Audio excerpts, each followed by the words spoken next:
చూస్తుంటే నాకు భయం వేస్తుంది. నా పెళ్లి మీద ఎన్ని ఆశలు పెట్టుకుందో,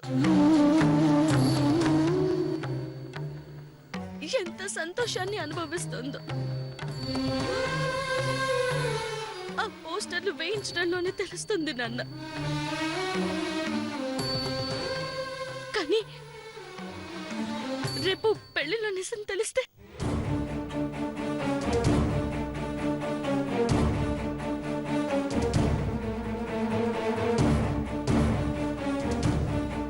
భయపడకమ్మా. అంటే ఏదో ఒకలాగా ఎలాగో ఒకలాగా మీ అమ్మకి అసలు విషయం చెప్పేస్తానమ్మా. విని తట్టుకోగలదా నాన్న? నేను బ్రతుకున్నాను కదమ్మా, మీ అమ్మ ప్రాణాన్ని పోనిస్తానా? పోనివ్వు, నేను చూస్తాను.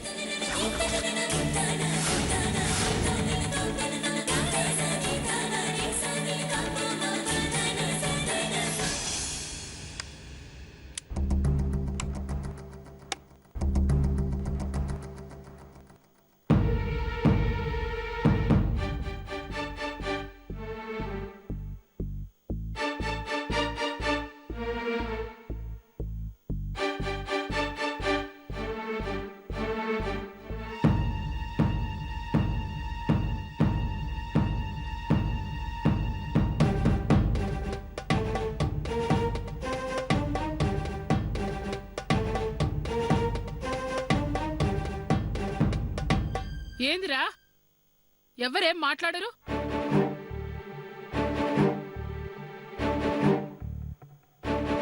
పెళ్లికి అన్ని పనులు పూర్తయినాయా? అయినాయమ్మా. మాట్లాడండి.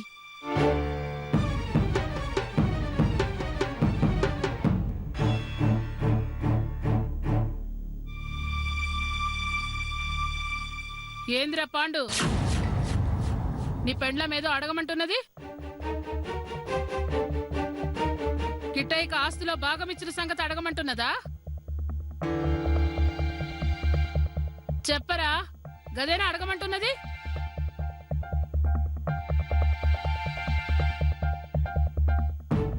నా బతుకులో అమ్మొచ్చినాకే ఆలొచ్చినాదమ్మా.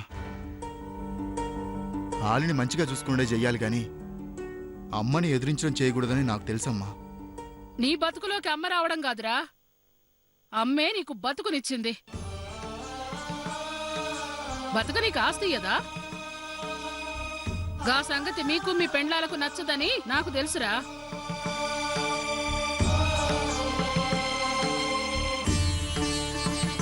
అయినా ఈ అమ్మ మీద ప్రేమతో మీరు నన్ను అడగలేదు.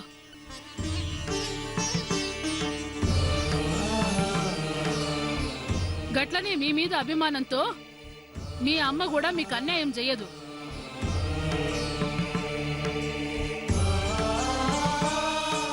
ఇక కిట్టయ్యకు ఆస్తి ఇయ్యనీకి కారణం ఏందా అని మీకు సందేహం ఉండొచ్చు. రేపటిదాకా ఓపిక పట్టుండ్రి, రేపు మీకే తెలుస్తుంది.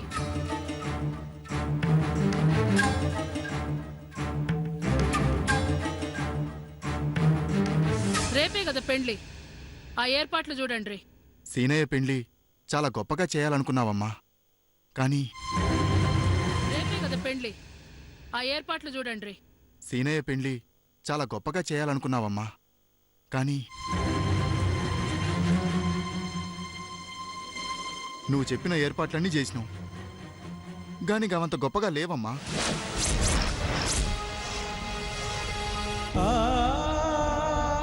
సీనయ్య పెళ్లి గొప్పగా చేద్దామమ్మా.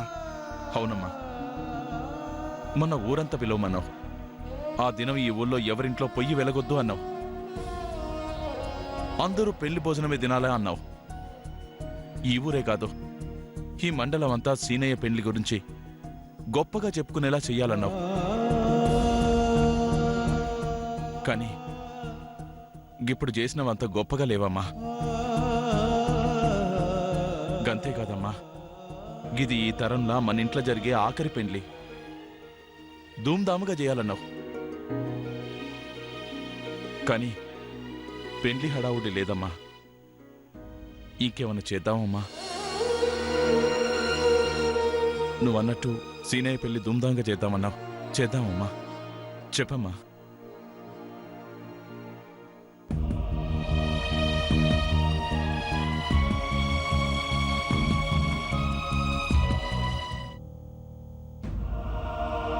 ఎట్టగైనా సీనయ్యకి పద్మావతి వదినికి పెండ్లి జరగాల. రేపు తెల్లారేలాగా అమ్మ మనసు మారితేనే గాని గట్ల జరగదు. ఇప్పటిదాకా నా పెండ్లి చేస్తుందని ఎవరికీ తెలవనివ్వలే. రేపు దాచనీకు కూడా అవ్వదు. పెండ్లి గుర్తం చేస్తే నన్నే చెయ్యాలా? గప్పుడు తెలిసిపోతుంది. లేకపోయినా పెండ్లిలోనైనా తెలిసిపోతుంది. గట్లయితే ఎవరు నన్ను క్షమించరు, అభిమానించరు. నా వాళ్ళనుకున్న వీళ్ళంతా నాకు దూరమైపోతారు. గందుకే పద్మావతి వదినకి చెప్పినా గాని లాభం లేకపోయినది. ఏం చెయ్యాలో తెలవడం లేదు.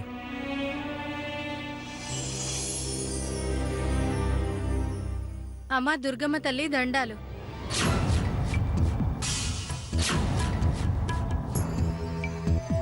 అమ్మా రేపటి దినం సీనయ్య గారి పెళ్ళంట కదమ్మా.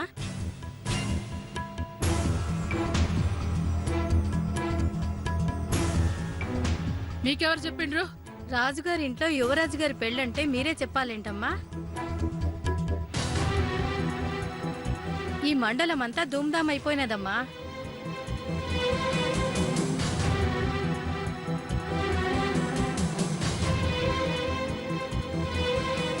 కానీ మేం నమ్మలా. దుర్గమ్మ గారింట్లో పెళ్ళంటే మేమొచ్చి ఆడాలా పాడాలా.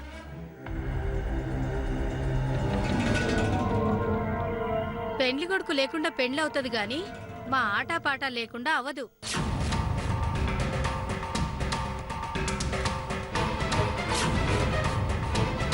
గట్లాంటిది మీరు మాకు కబురు పెట్టాలా?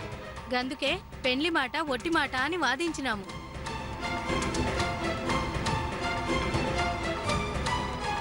కానీ సీనయ్య బాబు పెండ్లి మాట నిజమే అని వచ్చినాము.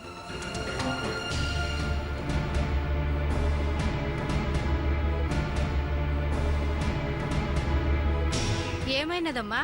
ఇది వరకు పాండుబాబు గారి పెండ్లిలో ఏదైనా తప్పు చేసినామా? గందుకే ఇప్పుడు సీనయ్య బాబు గారి పెండ్లికి ఎవరినైనా పిలిచినారా? చెప్పండమ్మా, మేమేమైనా తప్పు చేసుంటే మీ కాలు మొక్తామమ్మా.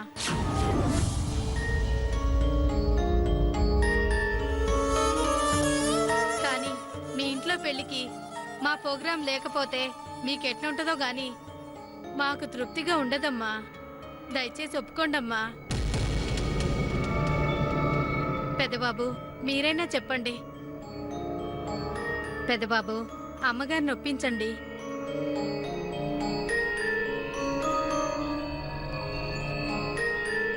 అమ్మా, వాళ్ళు చెప్పిందని కాదు కానీ పెళ్లి ముచ్చటగా ఉంటదమ్మా. అవునమ్మా, కనీసం ఇదన్నా చేద్దాం. అందరూ సంతోషంగా ఉండొచ్చు.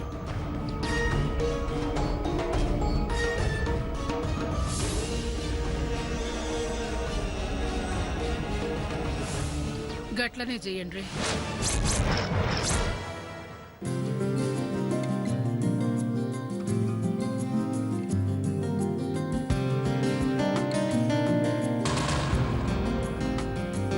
దుర్గమ్మ తల్లి దండాలమ్మా. మా మాట మన్నించినందుకు మీకు కోటి దండాలమ్మా. పెదబాబు ఎప్పుడు చేద్దాం? ఎప్పుడైంది? రేపే కదా పెళ్లి. ఈ రాత్రికే చేద్దాం. మీరు భోజనాలు చేసి సిద్ధంగా ఉండుర్రి. సంతోషం బాబు. మీ ఇంటికాడ ఆటాపాటా చేసినట్టు ఆడపిల్లి వారి ఇంటికాడ కూడా చేయడం ఆచారం కదమ్మా. మేము కొందరం వాడికి పోయి గాముచ్చట కూడా జరిపిస్తాం. గట్లనే చెయ్యండి. వెళ్ళొస్తామమ్మా.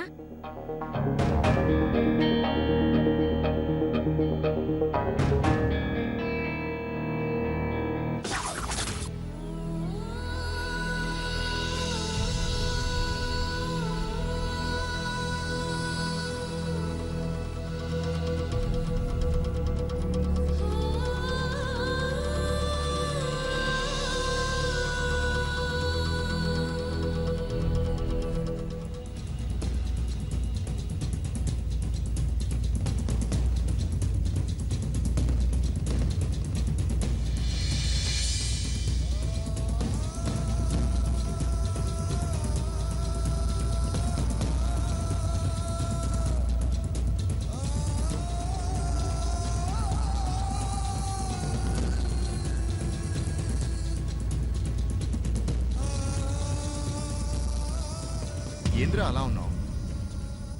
రేపే నీ పెళ్ళి, ఏంది గిట్లున్నావు? పెళ్లి కొడుకు ఇలా ఉంటే ఎలా? హుషారుగా ఉండాలా? ఏది నవ్వు నవ్వు సీనయ్యా.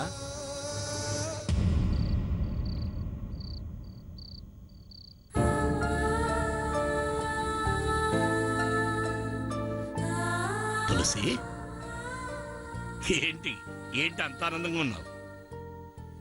ఏమన్నా తిన్నావా? మాత్రలు వేసుకున్నావా? వేసుకున్నానండి.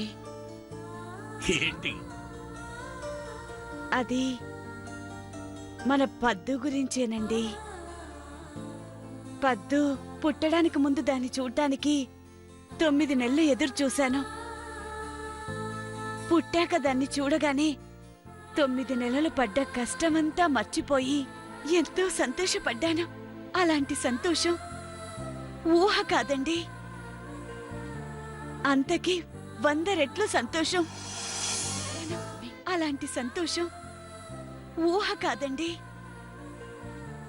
అంతకి 100 రెట్లు సంతోషం ఇప్పుడు కలుగుతుందండి.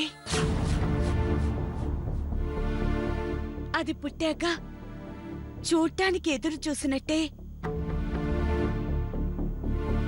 మళ్ళీ ఇప్పుడు పెళ్లికి ఎదురు చూడాల్సి వస్తుందండి. 6 ఏళ్ళు, అది కూడా 6 ఏళ్ళు ఎదురు చూశానండి. 6 ఏళ్ళు కరిగిపోయి ఇప్పుడు ఒక్క రోజుకొచ్చేసిందండి. రేపే కదండి నా బంగారు తల్లి పెళ్లి.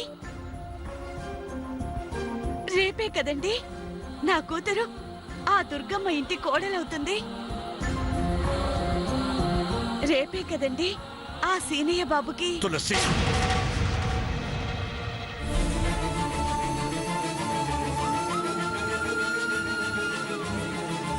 ఏంటండి మధ్యలో ఆపేశారేంటి? ఏం లేదు తులసి, ఏం లేదు. మన బంగారు తల్లి పెళ్లి రేపే. పద్దు దుర్గమ్మ గారింటి కోడలయ్యేది రేపే.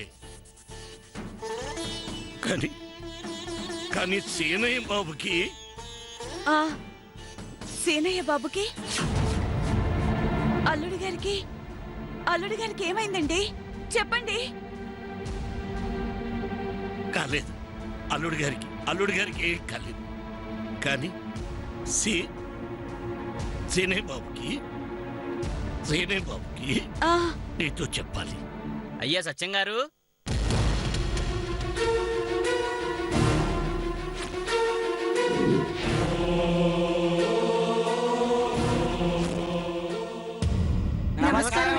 నమస్కారం. పెళ్లికి ముందు జరిగే సంగీత కార్యక్రమం చేయటం మా ప్రత్యేకత. రేపు మీ అమ్మాయి గారి పెళ్లి కదా, అందుకే వచ్చాం. అలాగా? కానీ ఏంటండి ఆ ముచ్చట కూడా ఉంటే బాగుంటుంది కదండి. నిజమే తులసి, కానీ మన కాడున్న పైసల్లో చాలా ఖర్చు అయిపోయిగా తులసి. మిగిలిన్నాయి రేపు పెళ్లి ఖర్చులకు కావాలిగా. అలాంటప్పుడు ఈ ఏర్పాట్లకి ఆర్పాటాలకు మన్నించండి సత్యం గారు, సంగీత వేడుకకు మీరు ఒక్క పైసా కూడా ఇవ్వనవసరం లేదండి. అంతా దుర్గమ్మ గారు ఇస్తారు. దుర్గమ్మ గారా? అవునండి.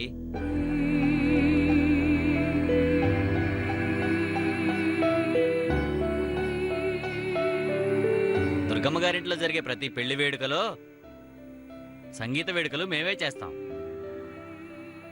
అది మా అలవాటు. అట్లనే ఇప్పుడు కూడా దుర్గమ్మ గారి అబ్బాయి పెళ్లి కోసం వచ్చాం. మా వాళ్ళు అక్కడ కొందరు వేడుక చేస్తుంటే మేము ఇక్కడికి వచ్చాం.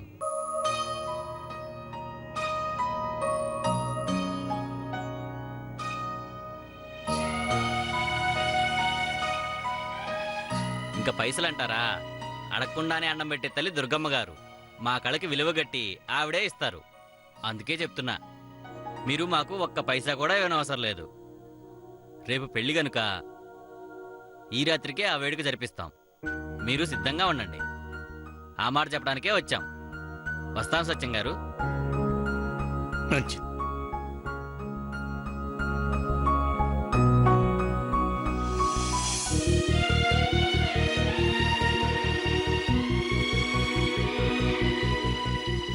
ఏంటండి ఇంకా ఆలోచిస్తున్నారు? డబ్బు సమస్య లేదుగా, మరింకేంటి?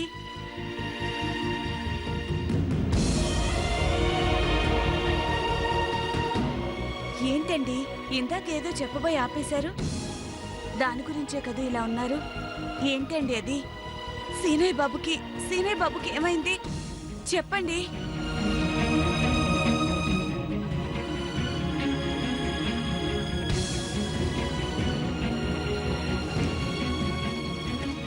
అది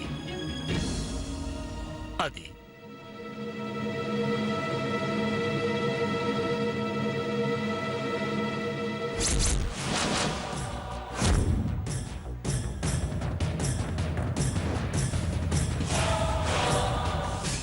ఈ పెళ్లి ముచ్చట్లు మంచిగానే జరుగుతున్నాయిలే. హ? పెళ్లి ఏర్పాట్లు కూడా సక్కంగానే జరుగుతున్నాయి. కలిసొచ్చే కాలం వస్తే నడిసొచ్చే బిడ్డ పుట్టిండని హ, గట్లనే మీ బిడ్డ పెండ్లికి గన్ని కలిసొస్తున్నాయి. ఎట్టాగో పైసలు కూడా కలిసొచ్చినాయి. పైసలు లేకుండానే వేడుకలు కూడా జరిగిపోతుండాయి. హ? అదృష్టవంతులు అనుకోబాకండి. దుర్గమ్మ కోడలవుడు అదృష్టంలా కనిపించే దురదృష్టమే.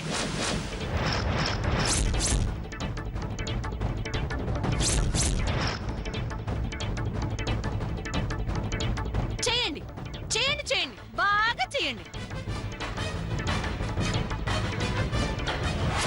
మీ కూతురు పెండ్లికి చేస్తుండది సంగీత కార్యక్రమం కాదు. రేపు గా దుర్గమ్మ ఇంట్లో పెట్టుడు కష్టాలకి మరణ మృదంగం.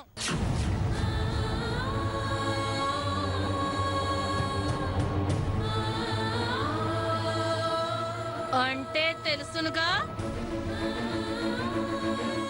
బోధల తబలో.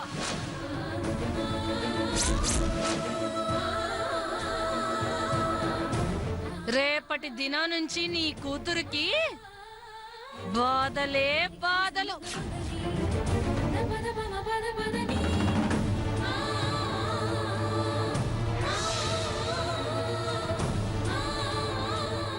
అంటే అర్థమైనదిగా, పెనం మీద నుంచి పోయి పొయ్యిలో పడ్డట్టు అన్నట్టు.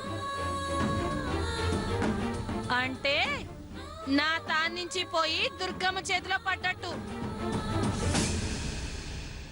అయ్యో గప్పటిదాకా ఎందుకు? రేపు పొద్దుగల పెండ్లి జరుగుతుందో లేదో గది చూస్తా. మగ పెళ్లి వాళ్ళు కదా. హ, ఈ పేద ఏర్పాట్లు గా పెద్ద మనిషికి నచ్చక రేపే గొడవలు జరగచ్చు.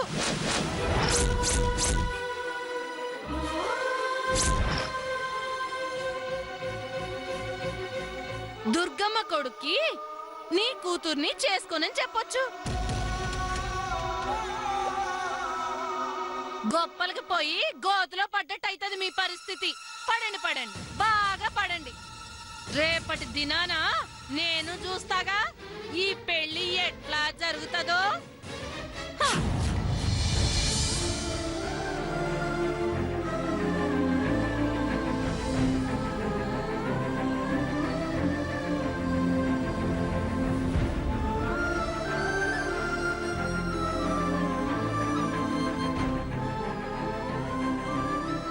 ఏమండి, అక్కన్న మాటలకి మీరు బాధపడుతున్నారా? అవి మనకి కొత్తేం కాదు కదండి. తనకేది తోస్తే అది మాట్లాడుతుంది. దానికి మనం బాధపడాల్సిన పని లేదు. ఆ దుర్గమ్మ గారు ఎలాంటివారో మనకి తెలీదా? మీరేం బాధపడకండి.